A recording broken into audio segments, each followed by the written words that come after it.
अस्सलाम वालेकुम जी। तो जनाब, आज का लेक्चर हमारा हाइपोथेसिस के बारे में है। रिसर्च हाइपोथेसिस के हवाले से काफ़ी ज़्यादा प्रॉब्लम्स और कन्फ्यूजन का सामना करना पड़ता है नए रिसर्चर्स को, और मुख्तलिफ लेवल्स पे। आप अगर क्वांटिटेटिव रिसर्च ख़ास तौर पे जब भी कंडक्ट करने जा रहे हो, तो आपको सुपरवाइजर्स या टीचर्स ये पूछते हैं प्रपोजल सबमिशन के टाइम पर भी, या जब भी आप रिसर्च का बेसिक एक प्रीलिमिनरी आइडिया डिस्कस कर रहे होते हैं, तो वो आपसे रिसर्च हाइपोथेसिस का पूछते हैं कि आप अपने हाइपोथेसिस डेवलप करें। अब ये होता क्या है, इसकी टाइप्स क्या होती हैं, ज़रूरत क्यों पड़ती है, इसे डेवलप कैसे करना है, इस पे हमने बात करनी है। और बहुत ही आसान और सिंपल अंदाज में, सादा सी जुबान में इन चीज़ों को समझना है। तो सबसे पहली चीज़ आप अपने जहन में ये बिठा लें कि ये बेसिकली आपकी रिसर्च के जो रिजल्ट्स हैं ना, उनको प्रिडिक्ट करने का नाम हाइपोथेसिस डेवलपमेंट है। ठीक है। आपकी जो भी प्रिजम्पशंस हैं, कोई भी मफरूजा है, मतलब अभी आपने रिसर्च कंडक्ट नहीं की, अभी आपने अपनी रिसर्च में जो भी डाटा है वो कलेक्ट नहीं किया, एनालाइज नहीं किया, कोई रिजल्ट्स नहीं निकले, उससे पहले ही आपको लिटरेचर रिव्यू की बेस पर, किसी भी तरह के लॉजिकल एनालिसिस की बेस पर, या कोई भी और आपके एक्सपीरियंसेस हैं उन उस बेस पर, अगर आपकी कोई प्रिडिक्शन है फ्यूचर के हवाले से, एजम्पशन है, उसे आप हाइपोथेसिस का नाम देते हैं। जब हम इसे ज़रा तफसील से देखेंगे तो आपको समझ आ जाएगा।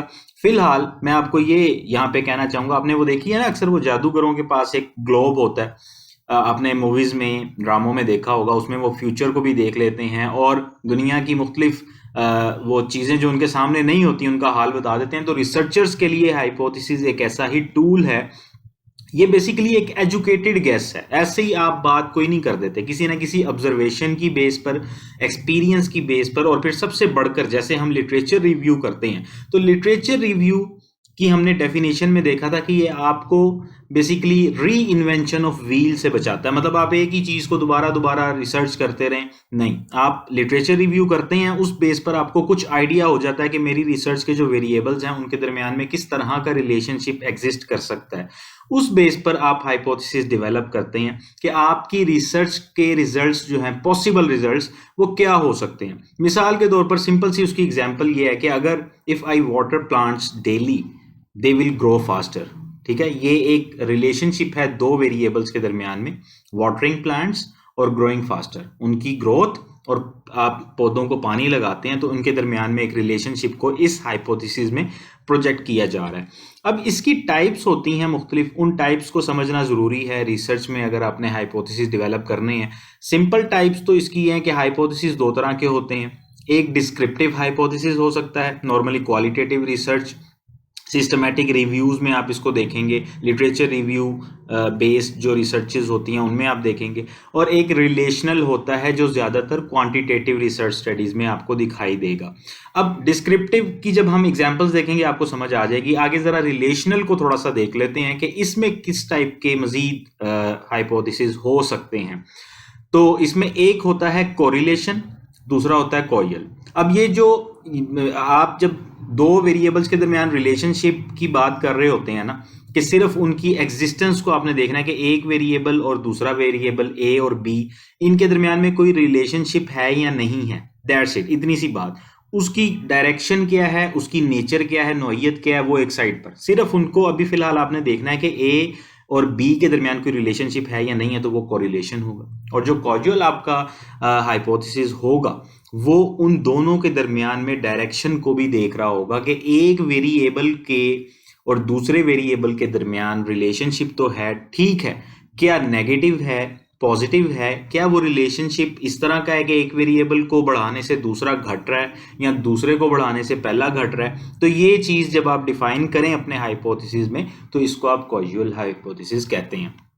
अच्छा, अब टाइप्स को हम ज़रा डिटेल के साथ थोड़ी एक्सप्लेनेशन उसकी देख लेते हैं। जैसे मैंने पहले बात की थी, आपको एग्जांपल देख के समझ आ जाएगा। तो डिस्क्रिप्टिव हाइपोथेसिस जो हैं, वो बेसिकली ऐसी स्टेटमेंट्स हैं जो किसी चीज़ की एग्जिस्टेंस के हवाले से, साइज या फॉर्म्स के हवाले से बात कर रही हूँ। मिसाल के तौर पर एक एग्जांपल उसकी ये हो सकती है कि करंट एम्प्लॉयमेंट रेट इज़ 12% इन पाकिस्तान।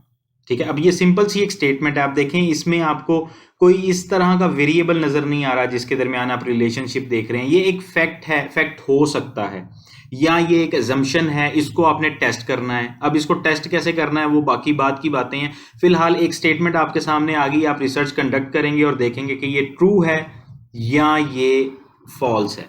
इसी तरह से दूसरी स्टेटमेंट है local governments are facing budget deficit. जब आप इस चीज को इसके ऊपर रिसर्च कंडक्ट करेंगे, इसमें भी आपको कोई ऐसी चीज नहीं नजर आ रही कि लोकल गवर्नमेंट एक इंडिपेंडेंट वेरिएबल है और बजट डेफिसिट जो है वो एक डिपेंडेंट वेरिएबल है। ऐसा कुछ नहीं है, एक सिंपल सी स्टेटमेंट है। तो ये डिस्क्रिप्टिव हाइपोथेसिस है जो नॉर्मली आपको क्वालिटेटिव रिसर्च स्टडीज में नजर आता है। अब जो रिलेशनल हाइपोथेसिस की मैंने बात की थी, तो यहां पे आप देखें कि these are the statements that describe relationship between two और मोर वेरिएबल्स। ठीक है जी, with respect to some case, किसी ना किसी केस की बुनियाद पर ये रिलेशनशिप डिफाइन हो रहा होता है। मिसाल के तौर पर हम देखते हैं कि foreign cars are perceived by the consumers to be of better quality than the domestic cars. अब इसमें केस क्या है? कंज्यूमर्स के पर्सपेक्टिव में ये सारी की सारी बात हो रही है। और वेरिएबल्स इसमें क्या है? Country of origin and perceived quality. तो कंट्री ऑफ ओरिजिन और परसीव्ड क्वालिटी आपको नजर आ रहा होगा कि ये दोनों एक दूसरे को इम्पैक्ट, आपकी रिसर्च है ही इस चीज पर कि ये दोनों एक दूसरे का, इनके दरम्यान कोई रिलेशनशिप है या नहीं है। क्या ऐसा होता है कि कंट्री ऑफ ओरिजिन अगर गाड़ियों का कुछ और हो तो कस्टमर की परसीव्ड क्वालिटी चेंज हो जाए, पाकिस्तानी गाड़ियों को वो प्रेफर ना करें और जापानी गाड़ियों को वो प्रेफर कर रहे हैं? तो इस तरह से आपको रिलेशन की समझ आएगी कि ये बेसिकली ये इन वेरिएबल्स के दरमियान में कोई रिलेशनशिप फाइंड करने के लिए आपने हाइपोथेसिस डेवलप किया और रिसर्च कंडक्ट करने जा रहे हैं। कोरिलेशनल का मतलब ये होता है कि there exist a relationship between two variables. ये बेसिकली ये देखते हैं कि दो वेरिएबल्स जो हैं उनके दरमियान अगर एक वेरिएबल में कुछ छेड़छाड़ करें तो दूसरे वेरिएबल पे कोई ना कोई इंपैक्ट आता है या नहीं आता है। अच्छा, अब इसमें कॉज और इसमें डायरेक्शन और ये सारी चीजें फिलहाल हमने स्टडी नहीं करनी। कोरिलेशन में हम ये चीजें नहीं देखते। आपके कोरिलेशनल जो हाइपोथेसिस होते हैं वो जस्ट इस चीज को वैलिडेट कर रहे होते हैं या उस चीज को निगेट कर रहे होते हैं कि ये दो वेरिएबल्स के दरमियान कोई रिलेशनशिप है या नहीं है। जैसे ये देखें, we use these when we don't have sufficient evidence to claim a strong casual relationship. जब आपके पास कोई इतनी खास इंफॉर्मेशन मौजूद नहीं है, आप जस्ट एक आपने आइडिया जो है वो आप ये लगा सकते हैं कि यार ये दो चीजों के दरमियान कोई ना कोई रिलेशनशिप है। अब उस रिलेशनशिप की नेचर क्या, नोयत क्या, आपको नहीं पता। For example, smoking, chewing tobacco and drinking are related with cancer. ठीक है जी, ये बस हमने रिलेशनशिप के हवाले से एक बात कर दी कि कोई ना कोई रिलेशनशिप इन दोनों के दरमियान में है।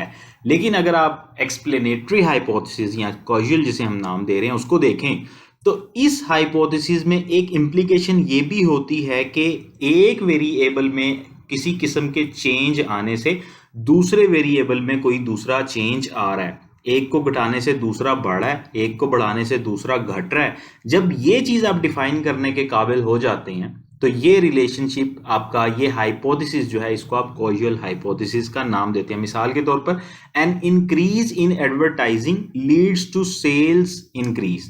अब देखें, दो वेरिएबल हैं, एडवर्टाइजमेंट है और दूसरा सेल्स है। तो यहां पे बात ये नहीं हो रही कि smoking, chewing tobacco and drinking are related with cancer. Relationship से एक अगले स्टेप पे बात हो रही है कि advertising and sales are related to each other but in a directly proportional manner. यानी कि एक चीज को बढ़ाने से दूसरी चीज भी बढ़ रही है। इसी तरह नीचे देखें, N increase in family income results in increase of disposable income. तो ये भी डायरेक्ट रिलेशनशिप को रिप्रेजेंट कर रहा है, प्रोजेक्ट कर रहा है, उसको दिखा रहा है कि दो वेरिएबल्स के दरमियान रिलेशनशिप तो है, लेकिन उससे बढ़कर आगे वो ये भी बता रहा है कि किस नेचर का, किस टाइप का रिलेशनशिप। तो उम्मीद है कि आपको ये टाइप्स जो हैं हाइपोथेसिस की ये समझ आ गई होंगी। इससे आगे अब डायरेक्शनल और नॉन डायरेक्शनल पे हमने बात करनी है, तो नेक्स्ट वीडियो लाजमी देखिएगा। और उसके साथ साथ हम हाइपोथेसिस डेवलपमेंट पे भी बात करेंगे। आपके लिए उस लेक्चर के बाद, उसको समझ लेने के बाद, रिसर्च का हाइपोथेसिस, किसी भी रिसर्च में हाइपोथेसिस डेवलप करना, उसको समझना, उसकी इम्प्लीकेशन को समझना कि उसकी ज़रूरत क्या होती है, वो कैसे आपके काम आता है, कैसे यूज़फुल साबित हो सकता है, आपको ये चीज़ें समझ आ जाएंगी। तो इस चैनल को सब्सक्राइब लाजमी कर लीजिएगा और अगर कोई चीज़ आपको समझ नहीं आई तो कमेंट सेक्शन में आप लाजमी पूछिएगा।